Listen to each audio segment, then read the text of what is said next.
لە بانگ و سەدای تۆ سەروەرم دەبینی ئازیزی گیان بانگ و سەدای حەقی تۆ کوچە بە کوچەیەم عالەم و گەردوونەی تەنیوە سات بە سات مژدەی گەشانەوە و بوژانەوە و بۆن و بەرامە و لەدایکبوونەوەی نوێ دەدات چەند شیرینە سەدای بانگت ئازیزی گیان دەبێت چ سڕ و سومبولێک هەبێت لە بانگ و سەداکەت بۆ ڕێی حەق چەند شیرینە ئەم ڕازی گەیشتنە بە ڕێگا و لیقای تۆ چەند خەڵاتێکی مەزنە ڕۆژانە بۆ پێنجار ئاگاییمان پێدەدەیتەوە جوانترین و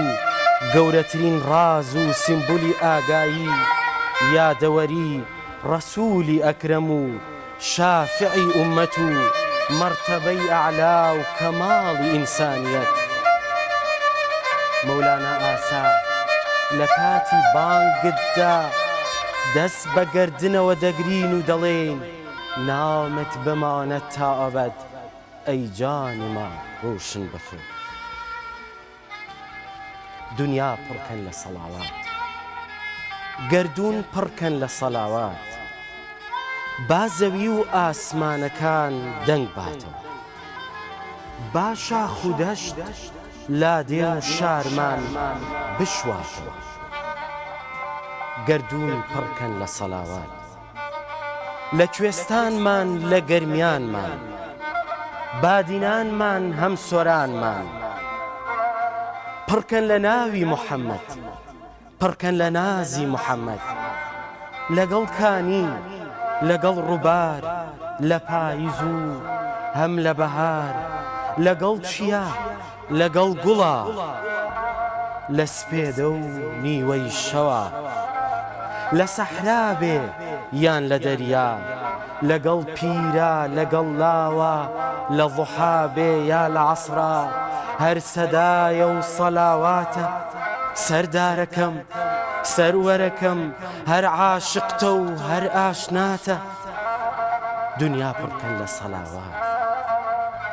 تا بگاتە مەدینەکەی سەرداری من تا بگاتە مەدینەکەی سەرداری من تا بگاتە کێوی ئوحود تا بگاتە لای یاری غار تا بگاتە ڕەوزەی شیرین حزوری خاتەم المرسەلین ئەحمەدی ڕوخسار نووری ڕەحمەتە للعالەمین ڕەحمەتە للعالەمین لازان و خۆشەویستان لە چۆریەکەی بەرنامەکەماندا باز لە خۆشەویستی پێغەمبەری عەزیزمان صلی الله علیه وسلم لە ئەدەبیاتی عیرفانی و لای شاعیرانی کورد دەکەین وەروها باز لەوە دەکەین ئایا ئەو بەراوردکاریە چییە لە شعری ئێستادا و لە شاعیرانی کۆندا بوونی هەبووە و پێگە و مەقامی پێغەمبەری عەزیزمان صلی الله علیه وسلم لای شاعیران چۆن وەسف کراوە گفتوگۆی زیاتر دەکەین لەگەڵ میوانەکەمان بەڕێز مامۆستا محەممەد بارام شارەزا لە ئەدەبیاتی عیرفانی مامۆستا گیان زۆر بەخێر بێ زۆر خۆشحاڵم باشن شکر خوا بەخێر بێ کە میوانی بەرنامەکەم یاخوا بەخێر بێ سەر چاوان مامۆستا گیان ئەگەر لەوە دەست پێ بکەین پێغەمبەری عەزیزمان صلی الله علیه وسلم دەزانین کە خوای باڵا دەست بۆ عەزەمەتی خۆیەوە وەسفی کردووە لای شاعیرانی کورد چوێنەیەکی هەبووە ئەوان بۆچی لە کۆندا هەمیشە گۆشەیەکی شعرەکانیان تەرخان کردو بۆ خۆشەویستی پێغەمبەری عەزیزمان صلی الله علیه وسلم بەناوی خوای گەورە و میرەبان سڵاو و ڕەحمەت و بەرەکەتی پەروەردگار لەسەر جەنابتان و بینەرانی عەزیز و خۆشەویست بە هیوایەوەی کە ئەمڕۆ ڕۆژێکی پڕ لە نور بەرەکەت جوانی شادی عیشق مەحەبەت بێ بۆ هەموو لایەکمان دیارە پرسیارەکە جەنابتان پرسیارێکی زۆر دروستە ئەگەر تەماشای مێژووی ئەدەبیاتی کوردی بکەین ئەو میلاتە ئەدەبی کە بۆ ئێمە جێماوە ئەتوانین بڵین تەواوی ئەدەبیاتی ئێمە تەواوی غەزەلەکانیان دیوانەکانیان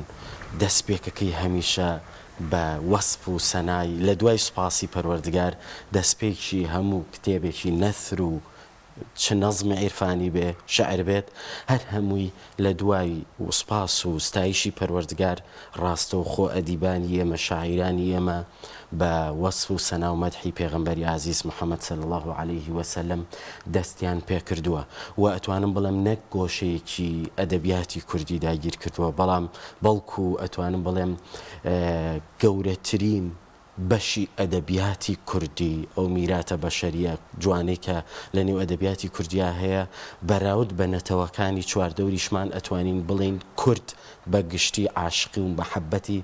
تایبەتی بۆ پێغەمبەری خوا هەبووە صلی الله عليه وسلم لە نێویشیدا ئەدیبانی ئێمە عاریفانی ئێمە شاعیرە کلاسیەکانی ئێمە یعنی تەسەور کە ئەگەر بەراوردی بکەی بە نەتەوەکانی تر بەو ئەندازەیە ئەو مەحەبەت و خۆشەویستی و تامەزروی و تاسەیە کە بۆ پێغەمبەری خوایانە نایبینی لای شاعیرانی تر هەیە ئەتوانین بڵێن لای شاعیرانی تریش خۆشەویستی پێغەمبەری خوا صلی الله عليه وسلم وەصف و سەنای مەدحی گەورە یەکەی فەزلی بە تەواوی ڕەنگی داوەتەوە بەڵام شاعیرانی ئێمە ئەتوانین بڵێم شەیدا و شیفتە و عاشقی دیداری پێغەمبەری خوا بوون صلی الله عليه وسلم دەست بەدامێنی ئەو بوون بەردەوام هەمیشە ئەو لە نێو غەزەل و شعر و باس و خواس و نووسینەکانیاندا سەر تۆ بکە یعنی لەسەری سەرەوەیە گوڵی بوستانی نێو کتێبەکانیانە شاگوڵی نێو شعرەکانیانە ئەتوانم بڵێم جوانترین بابەت باشترین مەبەست و تەوەرکە جوانترین شعرەکانیان پێنووسی بێت ئەوە پێغەمبەری خوا بۆ صلی الله عليه وسلم مامۆستا محەممەد وەک زین لە هەموو سەردەمێکە هەموو نەتەوەکان خاوەنی شاعیر و هۆنەری تایبەت بە خۆیان و ئەدەبیاتی خۆیان هەیەتر لە چه ئاستێکایە ئەوە پرسیارێکی ترە وەکو دیارە شاعرانی کلاسیکی ئێمە لە سەردەمی خۆیانە پێغەمبەری خوا بابەتی هۆنراوەکانیان بوو بەڵام لە ئێستەیە کۆمەڵک شاعیرمان هەیە ئەوان و شاعری بەتوان ئەمان تا چەندێک ئەو ڕێژکەیان گرتوتەوە وەصفی پێغەمبەری خواکەن بۆ شێوازە هونەری کە خۆیان بەهرەیان تیا هەیە لە حقیقەتە ئەگەر بمەوێ زانستیانیان ئەکادمیان وەڵامیان پرسیاری بەڕێستان بدەمەوە ئەویش ئەوەیە لە دوای ئەدەبیاتی کلاسیکەوە کە ئەدەبیاتی کلاسیکی ئێمە پڕە لە شاعیرانی گەوهەر ئاسا بەڕاستی و شاعیرانێک کە بە تەواوی دیوان و شعرەکانیان بە باس و خواس و وەصف و مەدح و سەنای پێغەمبەری ئازیزمان نەخشاندووە بۆ نمونە ئەگەر تەماشای شعرەکانی شاعیرێکی وەکو مەحوی بکەی غەزەلی بەحری نور کە لە خۆشەویستی پێغەمبەری خوا وەصلی الله على ئەو زاتی پاکی قودسی ئاەتەکە ئەخلاقی جەنابی پەسەندیدەی حەیی مەنانە بەم شێوازە بۆ نەگەر باسی نالی شاعیر بکەین وەی کە ڕووزەردی مەدینە و رووسیاهی مەکە خۆم دەرکرا و دەربەدەر یا ڕەب دەخیلی عەفوی تۆم یاخود چەندین ئەی تازە جەوان پیرم و ئوفتادە و کەوتوم تا ماوە حەیاتم دەستێ بدەرە دەستی شکستم کە بەسەر چووم قوربانی وەفاتم یان با بڵێن تەواوی شاعیران یەکێک لە شاعیرانی کورد کە بە حەسانی کوردی ناسراوە بۆ نمونە ئەمێ لە کلاسیکەوە وەڵامی پرسیارە بێمەوە بۆ وەڵامی بۆ نەبێ خودی شاعیر کە بە حەسانی کوردی ناسراوە لە ئەدەبیاتی کوردیدا کاتێک لە جوانترین غەزەلەکانی ئەتوانم بڵم ئەدەبیاتی کوردی مبالغە ناکەین بڵین کە ناوازەترین غەزەلە لە ئاستی شاعیرانی دنیایشە چواردەوری خۆمان لەو ڕۆژەوە ڕۆیشتووە تۆراوە دڵی من هەرچەندە گەڕێم بێسەر و شوێن ماوە دڵی من ئاخۆ بە چ داخێکەوە سوتاوە دڵی من یاخۆ بە چ شاخێکەوە گیرساوە دڵی من یعنی سیر کە بەم غەزەلە ئەڕوا هەتا هەمویان بەردەوام بە غەزەلەکانیان سەفەری مەکە و مەدینە و حزور و دیداری ڕەوزەی شیرینیان کردووە تا ئاگاتەوەی کە بەڕاستی تر وێڵە بە شوێن دڵیدا بێخودی شاعیر دڵی لێون بووە و وێڵە بە شوێنیدا تاوێڵێ معلوم چووە بۆ خزمەتی سالاری مەدینە وامزانی کە فەوتاوە نەفەوتاوە دڵی من لەخیرە دڵی لە حزور و لە دیداری پێغەمبەری خوا صلی الله عليه وسلم دۆزێتەوە ئەو پەڕی بەرزی هونەر ئەو پەڕی وێنە کێشان ئەو پەڕی جوانی لە وشەکاری لە خۆشەویستی و مەحەبەت و عیشق بۆ پێغەمبەری ئازیزمانە بینرێ یا نالی دێت لە ئەو پەڕی جوانیدا ئەو نەخشە کێشانی قورئان کە هەیەی بۆ پێغەمبەری خوا صلی الله عليه وسلم کاتێک مثلا خواب ورفعنا لك ذكرك واسفيك نالي ديت وما أرسلناك إلا رحمة للعالمين بيناسي نالي ليك كوبلي بتشوكا على رحمة بحسني صورتي إنسان ظهوري كرت لقب خير البشر لقب بشفاعة مبشرة يعني تبان هو كاكا براسي بيغمري خوا صلى الله عليه وسلم بطواوي ويني طواوي رحمة خواه لسر أرزا زغوري كروبو إنسان بالضبط پیغمبر و رحمته او نور على نورك براسي ايما قال نوري عقلي شي بيدا من خوا او نوري كي تري وكو رحمتي خو كتب على نفسي الرحمه بونا دين كونور پیغمبري خوابو كوات تواوي شاعراني ادبياتي كردي اگر ما بروين خدمتيان كات من زور اويت و اگر تنا يك غزليان شرح كاين ليره لو انا بلم تواوي برنامج كي بيست به تواوي شاعراني كلاسيك ام جرينجيان هبو بلام جنابتان بسيارتان لاستايكل اتوان بلم قوناغي دوای کلاسی قۆناغی دابڕانێکە بڕێک ئەدەبیاتی کوردی دابڕاوە لە بەتایبەت قۆناغی دووەمی ڕێڕەوی شعری کوردی هەفتاکان بەرەو دواوەتانەوە تو یەک ئەتوانم بڵێم چەند شاعیرێکی دیارمان هەیە چەند شاعرێک کە شعریان نووسیوە بۆ شعری نوێ با بڵێم شعری نوێیان نووسیوە لە شێوەی پەخشان بێت یاخود نەزم بە دابڕانێک هەبووە لە کووردا بەڵام سپاس بەخوای گەورە لە دوایەوەی کە ڕابوونی ئیسلامی جارێکی تر دروستە بێتەوە و ئەتوان بڵێم قۆناغی نوێ ئێستا شاعیرانێکی زۆر باشمان هەیە ڕاستە لەوانەیە بە شێوەی نەزمی کلاسیک و لەسەر هەمان وەزن و کێش و سەروا شعر نەنووسرێت بەڵام ئێستا بە شێوازی نوێ ئەتوان بڵێم شعری ئاینی بەگشتی و شعر بۆ ستایشی پێغەمبەری خوا صلی الله علیه و سلم لە برەوێکی زۆر باشدایە ڕاستە قۆناغێکی دابڕانمان هەیە ئەو قۆناغ کاریگەری لەسەر ئەدەبیاتی کلاسیکیش هەبووە هەتا لە نێو زانکۆکانیشە بەداخەوە زوڵمێکی گەورە لە شاعیرانی کلاسیک کراوە لە شەرحکردنی شعرەکانیان ئەم لایەنە بەرچاو نەگیراوە و لایەن تەنها لایەنێکی بچووکی نێو شعرەکانیان زەق کراوەتەوە گەورە کراوە لایەنە ئاینیەکە و ئەو مەدح و سەنایی بۆ پێغەمبەری ئازیزمان کە لە کرۆکی فەرهەنگ و دڵ و کولتور و عیشقی تاچێکی کوردی شاعیرێکی کورد بۆ پێغەمبەر زۆر باش بڕێک ئەتوانم بڵێم تارمایەکی بەسەرداهێنراوە ماوەساگەر هۆنرای دیکە ئامادە بێ بۆمان بخوێنیت و پێمان خۆشە بە دەنگی بەڕێستان پێویستی هۆنرای دیکەبین خۆش بێخ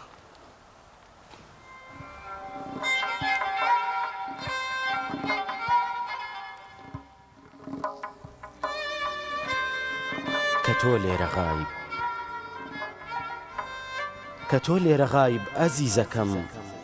هەموو هەن هەموو دێنە گوتن کە حەق بوو تۆ بێیتە گوتن لە هیچ جا نەمێنێ کە تۆ لێرە غایب باوانەکەم هەموو بوونە فەرماندار کە شەرحی فەرمان و فەرماندار لە خۆت دێ کێ هەیە کێت هەبێ لە هەر بوار کە تۆ لێرە غایب ئەزیز گیان بیماری مەستی زۆر شت بووی داوی سەدان عەلایق بووی مەگەر بە سری ڕیسالەت گەوهەرە پڕ لە کەماڵەت نووری بێ ئینتیهای عیشقت دووبارە ئەحیا ببینم کە تۆ لێرە غایب گشت کەسەکەم گەلی کوردە مەزلومەکەت بێ پەرچەم و ناسنامەیە چی تەریخی دنیا هەیە خەت و ختولکە و ڕێ هەیە چی ئەفسانە و لاڕێ هەیە دەیکەن بە کاڵا بۆ بەری بەڵام لە ناخاپە کوڵی مشتاقی لەحزەی دیداری لە خاکی یاری جابانە لە خاکی پاکی عاریفانەوە شاخ و دەشتمان دڵ و هەستمان بەیانی حاڵی یەک بە یەکمان ناوی تۆی یادی تۆی تاسەی وەسڵی ڕەوزەی مبارەکی تۆی وا دەسووتێن بووینە قەقنەس ئاوی ئەم ئاگری عیشقە تەنها تۆی تو ڕیسالەکەت بۆیە کەسمان ناوێ هەر تۆی کەسمان ناومان ناوێ ئەتۆی ناومان محەممەدین خۆشەویستانی تۆی نەبی ئەتۆی ڕابەر هەر تۆی سەروەر هەزاران سەڵاواتت لەسەر چاوم تاسەی دیدارت دەکات دەیەوێ ببێتە بەردەبازی ڕێت لە بیابان برژانگەکانم دەکەمە فەرشی بەرپێت ئەترسم ببێتە دڕک و ئازاد دڵ دەیەوێ تاسەی دووریت بشکێنێ بۆ ساتێکیش بێ تەمی فیراقت بڕێ چاو دەیەوێت تەنها بۆ خۆی بی چاو دەیەوێت تەنها بۆ خۆی بی و ببیتە لەحزێک نیگاو لە کوێری ئەبەدی نەجاتی دێ عیلاجی کەی ڕۆح ئێوێ ببێتە هەزار گیان و لە تائیفدا هەزاران جار دەرچێ و خۆیت فیداکە دڵی چی چاوی چی ڕۆحی چی ئەزیزە پێغەمبەر گشت کەسەکە هەر هەموویانت پێشکەش بێت هەر هەموویانت پێشکەش بێت سەر بێتەوە ئەم سەباسیەوەت کرد لە ساڵانی هەفتە بۆنەوەکان هوەری کوردی یاخود ئەدەبیاتی کوردی تووشی دابڕانێک بۆ لە وەسف و ستایش پێغەمبەری خوا بەڕێزت هۆکارەکەی بۆ چێ گەڕێنیتەوە هۆکارەکەی دیارە چونکە ناوەندە ئەکادیمیەکان و ئەدەبیەکانی ئێمە و ئێمە خۆشم وەکو کەسێکی ئەکادمی لەم بوارە واناڵێمەوە بڕوانامی ماستەرم هەیە لەم بوارەیە بۆ ئەگەر قسێ بکەم موبایلەغە ناپێ بۆ ئێمە وت کە خەڵکێک وانەزانێ من حکم ئەدەم وانەزانێ من حکم ئەدەم چونکە ئەمە حکم و حکمێکی ئەوەیە بەڕاستی بڕیاردانێکی ئەوەیە چونکە ئەو کەسانی لە بواری ئەدەبیا ئیشان کردووە لەژێر کاریگەری فکر و فەلسەفەی ڕۆژاوادا بوون بە کورتی کاتێک فکر و فەلسەفەی ڕۆژاوا دێتە نێو ئەدەبیاتی کوردیەوە کۆمەڵێک گروپ و کۆمەڵێک شاعر دروسە بن کە تەواوی شارەکانیان نتوانم بڵێم بۆ بوارێک لە دەرەوەی ئاین و ئەو ڕۆحە گەورەی کە لە بواری ئاین پەروەری لە نێوتاکی کوردی هەیە تارخانەکەن واتوانم بڵێم شعری ئاینی هەیە نابێ بڵم بە تەواوی دابڕاوە بەڵام بەو نەفەسەی کە لە ئەدەبیاتی کلاسیکە لە هەیە بەڕاستی بۆ نەفەسە نایبینین و بە تەواوی لە تەواوی بوارەکانە کۆمەڵێک بابەتی نوێ دێنە نێو ئەدەبیاتی کوردووە بابەتی یەکسانی ژن دێت بابەتی ئافرەت دێت بابەتی جوانی مەسەلەن ڕوخسار لە ناوەڕۆک و لە معنەوێت خاڵیە بێتەوە بابەتەکە هەتا بابەتی ژیان و مەرگ دێتە نێو ئەدەبیاتی کوردیەوە بەڵام وەکو بابەتێکی دابڕاو لە بابەتی مەعاد و قیامەت وەکو بابەتێکی ڕەشبینانە وەکو بابەتێکی ئەوەی کە لە ئەدەبیاتی ڕۆژاوایە زاڵە ئەمە لەژێر کاریگەری تەرجمە وەرگێڕان و خوێندنەوە دێتە نێو ئەدەبیاتی کوردیەوە بۆیە کۆمەڵێک شاعیر دروسە بن کە ئەتوانم بڵم بەرهەمەکانیان تا ڕادێ خاڵیە و ئەکادیمیای ئێمە دەستگا ئەکادیمیەکانی ئێمە لەژێر ئەم کاریگەریەدا دێن خوێندنەوە بۆ شاعیرانی ئەدەبیاتی کلاسیکەکەن بە تایبەت شاعیرێکی گەورە کە ترۆپکی ئەدەبیاتی کوردی نالی شاعری گەورەمانە ئەتوان بڵێم نالی یەکێکە لە عاشقانی پێغەمبەری خوا صلی الله علیه وسلم نالی شاعیرێکە خاوەنی جیهانبینی و ئەندێشەیەکی عیرفانی زۆر بەرز و باڵایە بەڵام بەداخەوە زوڵمی لێکراوە لە ناوەندە ئەکادیمیەکاندا لە شەرحی شعر و خوێندنەوەی شعرەکاندا ئەتوانم بڵێم یەک بواری بچووکیان یەک خوێندنەوەی سەطحی و ظاهری بۆ شعرەکانی کراوە ساڵ دوای هاتنی سەحوەی ئیسلامیەوە ئەم بۆشاییە پڕبۆتەوە نا لە ئاستی پێویستان نییە گەر بڵێ پڕبۆتەوە ئەوە دیسان حکمێکی نازانستیە دەین ئەتوانم بڵێم گەشەی کردووە بەرەو پێشەوە چووە بەڵام تا ئێستا باس و خواستەکانی ئێمە تەنانەت دەرس و دەورەکان تەنانەت بەڵام کەناڵەکان میدیاکان لەم باس و خواسە ئەدەوی و عیرفانی و مەسەلەن بوارە شعرۆوانە خاڵین ئەگەر نەڵێم خاڵین کەمە یانی لە ئاستی پێویستان نییە بۆیە توانم بڵێم پێویستی بە زیاتر گەشە پێدانەوەیە وە گەڕانەوەیەکی تریش لە سەرەتای 2000ەکاندا گەشەکردنێکی زۆر باش بۆ ئەدەبیات و بوارە عیرفانی و ئەدەبیەکان هەبووە هونەریەکان هەبووە بەڵام لە ئێستاشدا ئەمەش با بڵێم چونکە ئەتوان بڵێم بە ئاسۆیانە هاتین ئەکادیمیان حەزمان کرد بخوێنەوە لە ئەم ئەخیرانەشدا ئەتوانم بڵێم لەبەرەوەی دەقگەرایی و زاهری گەرایی بڕێکزاڵ بووە لە کۆمەلگای ئێمەیە بەهۆی مەسەلەن گروپێک و یان کۆمەڵێک لە خوێندنەوەیکی دیاریکراوی مەسەلەن چەق بەستوانە ئەمەش جارێکی تر خەڵکی دوورخستۆتەوە لە پیاڵدان و وەسف و سەنا و شەعر و پەخشان وتن بۆ پێغەمبەری ئازیزمان لەوانەیە هەندێک خەڵک بە جۆرێکی تر تەماشای ئەم بوارە گرنگە و گەورەیە بکا کە وەکو مەسەلەن شاعیرێکی وەکو بێخود ئەڵێ تۆسی درێنیشین بازی پێغەمبەری ممتازی صاحبی سەد ئەجازی دەستی من و دامانت قورئانی نوعوتی تۆ ختمی بە بەشەر نایە بێخود چیە یا حەسان جبری لە سەناخوانت بەڕاستی ینی ئینسان ناتوانێت ختمی وەسف و سەنا و نعوتی پێغەمبەری خواکە صلی الله عليه وسلم چونکە قورئان وەسفی کردووە وإنك لعلى خلق عظیم تر ئەگە تەواوی باس و خواست و دانیشتن و بەرنامە و کۆبوونەوەمان ببێ بە وەسفی پێغەمبەری خوا صلی الله عليه وسلم بە تۆزی گەردی یەک لەحزەی وەرەفعنا لەکە ذیکرەکی خوا ناچین کەواتە ئەگەر تەواوی ژیانمان وەسف و سەنابێ هیچ تا هیچمان نەکردووە بۆیە ئەڵێ بێخود چییە و حەسان کێ تۆ جبری وەسفی کردویت زۆر باش مامۆستا پێش بێمە لای تێکستێکی دیکە زیاتر ئەم شاعرانی ئێستا کە لە مەجای ئەدەبیاتی عیرفانیدا شعر دەنووسن زیاتر چ شاعرێکی کلاسیکیان کردوتە مەدرسە بۆ شعرەکانیان ئەمانەی کە لەم سەردەمەدا ئەتوان بڵێم لەم سەردەمەدا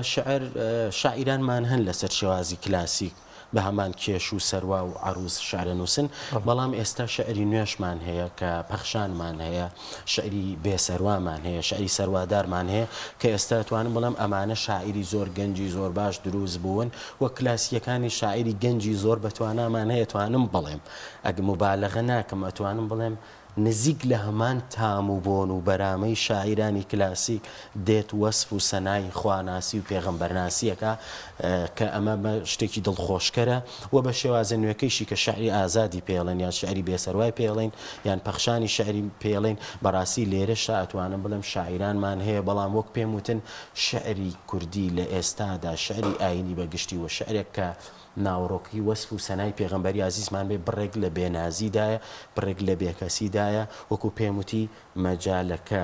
فەزا گشتێکە شتێکی تر ئەخوازێ لە ئێستایە و بەهۆی ئەو دەکگەرایی و خوێندنەوە زاهر بینیانەوە بڕێک ئەتوانم بڵێم ئەو تاسە و کوورە ئاگری کە بۆنی عیشق و مەحەبەت و کوڵان و سووتان و خۆشەویستی پێغەمبەری خوا صلی الله علیه و سلم بڕێک سارد بۆتەوە پێویستی بەوەیە جارێکی تر لە ڕێگەی ئەم بەرنامە و فەزا گشتیەوە و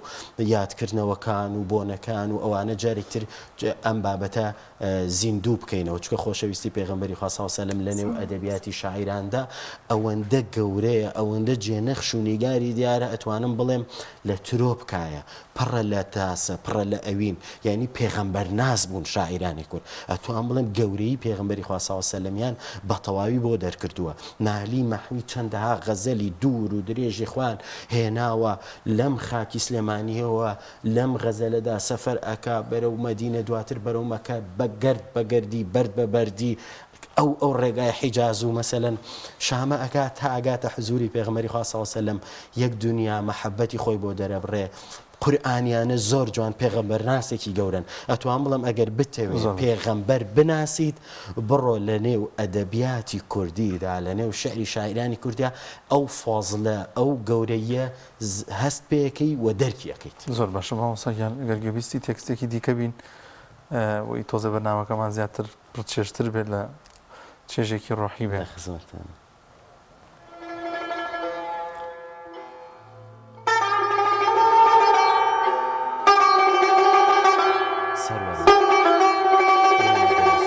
ئەتۆش دەریا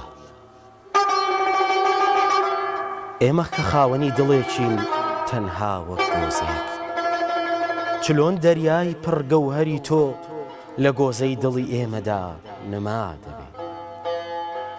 پڕ بە گەردوون هاوارەکەین خۆشمان دەوێن بەیانی دێر بە دێری ئەم خۆشەویستیمانە سەدا و ڕەنگی عیشق و دۆستایەتیمانە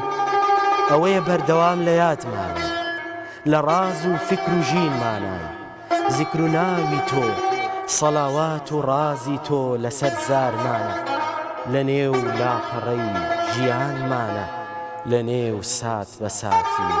تەمەنمانە هەر وەک عاریفان فەرموویانە هەرچی خۆشەویستتر زیکر و یادی زۆرتر نازدارەکەم شیرینەکەم ئازیزەکەم جیهان بە ناوی تۆ جوانە گەردوون بە ناوی تۆ چراخانە بەبێ تۆ مەست و حەیرانی بەبێ تۆ دڕندەین شێت و هارین ئەی تۆ شیرین گفتار ئەی تۆ جوان ڕەفتار ئەی تۆ گەوهەری پڕ سر و ئەسرار ئەی تۆ پەری ڕوخسار ئێمە عاشقی تۆین دەی تۆش دڵی عاشقانت مەشکێنە ئەی دۆست ئەی ئاشنا ئەی شیرین و ئەی خۆشنەوە ئەی باخەوانی پڕسەمەر ئەی تاجی سەری بەشەر دڵم تەنگە بۆ دیدارت لە بۆ ڕەوزەی وەک بەهارت ئای ئازیزەکەم ڕەوزەکەی تۆ چەند شیرینە چەند بۆن خۆشە دڵنشینە ئای ئازیزگیان بڕوانە چەند بیماری چەند دەردەدارین بەبێ نووری تۆ سەراپا هەر ئازارین وەرە و بە نەسیمێ لە خاکی مەدینە و وەرە و بە نەسیمێ لە خاکی مەدینە و بۆنی خۆشی ڕەوزە شیرینەکەتەوە نا ئاوێ بکە بە ئازاری گەردوون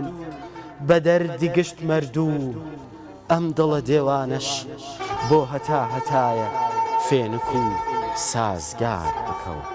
فێنک و سازگار بکەوە یخوا دەست خۆش مامۆستاییان دەزانی سەنە هاوشانی تێکست و ئەو وشانەی کە تایدایەتی خوێندنەوەش تەسیرێکی زۆری هەیە لەسەرەوەی کە بگاتە دڵ ئەو شعرانە بەڕاستی خۆت زیاتر شعری چه شاعرێک زیاتر خوێنیتۆ لە ئەدەبیاتی عیرفانی من لە ئەدەبیاتی عیرفانیدا زیاتر ئەتوان بڵێم لەگەڵ نالیدا سەرروکە لەگەڵ هەموو شاعراندا ئەڵێ سەرروکارم هەیە بەڵام زیاتر پسپۆڕ و قسەکان و بابەت و خواس و خواسم لەگەڵ نالی مەحوی بێخۆت ناری تەواوی شاعران مەولەوی تەواوی شاعرانی ئەدەبیاتی کلاسیک ئەتوانم بڵێم مەدرسەن مەدرسەیەکی گەورەی نەمرن بەداخۆ ئێستا بووە ئەکادیمیای ئێمە زانکۆکانی ئێمە بەشی تایبەت بە مەحوی ناسی و نالی ناسیان هەبوایە و لە نێویشیدا ئەو مەدحوسەنانە و غەزەلانەی کە بەڕاستی بابەتە ئاینی شعر ئاینەکەن پەراوێز خستووە بەداخۆ ئێستا پەراوێز خراوە لە ئەکادیمیای ئێمە لە ناوەندە ئەکادیمیەکانی ئێمەدا و لەگەڵەوەی لە ناوەندە ئەکادیمیەکان پەراوێز خراوە لە نێو گروپ و ئەتوانم بڵێم ئەماگە لێرەشەوە وەکو گلەیەکیش بێڵم مەسەلەن حیزبە ئیسلامیەکانیش بەداخەوە کە خۆمان بەشێکین لە هەوڵەکانیان کارەکانیان جۆدەکانیان بەڵام پێویستە ئەمانیش ئاوڕێکی جدیتر بدەنەوە لەو میراتە بەشەریە هەر مەدرسەیەک هەر نەتەوەی خاوەنی میراتێکی وا گەورە و بڵند پایەوێ بەڕاستی ئەتوانم بڵێم نالی حافزی کوردە ئەگەر ئێرانیەکان جیهان خاوەنی حافزێک بێت حافزێکی شیرین و سوخەن و گفتار بێ ئەوە نالیش ئەتوانم بڵێم حافزی کوردەواری و کوردی ئێمێ ئەوەندە بڵندە غەزەلەکانی لە ئاستی گەورە شاعیرانی کوردایە مەحوی هەروەها بێخۆت بەڵام بەداخەوە ئەو ئاوڕێی کە پێویستە لەو میراتە بەشەریە بردێتەوە دوو کاریگەریە بۆ وەکو باسم کرد یەک کاریگەریەکەی کە بەڕاستی ئەتوانم بڵم ئەلمانیەکان یان چەپەکان کاریگەریان بەتابێت لە ساڵانی 60-70-80کان هەبووە کە ئەدەبیاتی کوردیان تا ڕادەیەک بەرەو ئاراستێکی تر بردووە یەک ئەو زاهیرگەرایی و دەگەراییەی کە هەیە بەڕاستی هێنانەکایەی شەعر و ئەدەبیات و عیرفان بۆ نێو چوارچێوەی بابەتە فقیەکان وەکو حەڵاڵ و حرام تەماشاکردنی ئەمە زوڵمێکی گەورەیە جارێکی تر بەڵام ئەوە میراتی ئێمەیە کتێبەکانیان دیوانەکانیان غەزەلەکانیان جارێکی تر چوونەوە خزمەتیان گەشەپێدانەوەی زیندووکردنەوەیان باشترین چەکی دەستی ئێمەیە باگراوەندی پشتەوەی هەر مرۆڤێکی مسلمان هەر تاکێکی دیندارە کە ئێمە لە ڕابردوودا خاوەنی ئەم مەدرسە و ئەم کتێب بە مەزنانی کە بەڕاستی گرنگێکی گەورەی لە ئەدەبیاتی کوردستانیەمەدا هەبوو. مسەکان خوش بێخۆم سامە زۆر حەزەکەین زیاتر قسە بکەین بەڵام کاتەرەونا هاوکاری ئێمە زۆر سپاس بۆ بەڕێز جارێکی بەژەر مانوتەکەینەوە ئینشاءڵڵا بکەین موفق ئینشاءڵڵا سەرکەوتن ڕۆژێکی پڕبەرەکەت و نور زۆر سپاس بۆ مامۆستاگیان زۆر سپاس بۆ ئێوە مامۆستا محەممەد بارام شارەزا لە ئەدەبیاتی عیرفانیمان لەگەڵا بوو سپاس بۆ ئامادەبوون دووبارە مامۆستای بەڕێز